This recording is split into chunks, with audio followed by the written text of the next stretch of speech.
আমাদের বাড়িতে নিরামিষ এরকম একটা রেসিপি হলে তো কোনো কথাই নেই, ভাত একটু বেশিই নিতে হবে। তো আজকের রেসিপি দেখো, নিরামিষ লাউ শাক করব। তার জন্য বেগুন, কুমড়ো, মূলো, ঝিঙে, আলু কেটে নিয়েছি, আর শাক তো কেটে ধুয়ে নিয়েছি।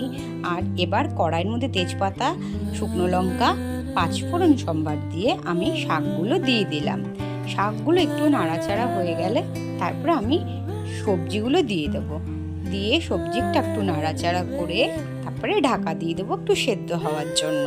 সবজিটা একটু সেদ্ধ হয়ে আসলেই চেরা কাঁচা লঙ্কা দিয়ে তারপরে দেখো একটা মশলা দিচ্ছি, হলুদ গুঁড়ো, আর তার সাথে দেবো আদা, জিরে, ধনে, শুকনো লঙ্কা আর জিরের গুঁড়ো দিয়ে ওটা নুন দিয়ে ভালো করে কষিয়ে নেব।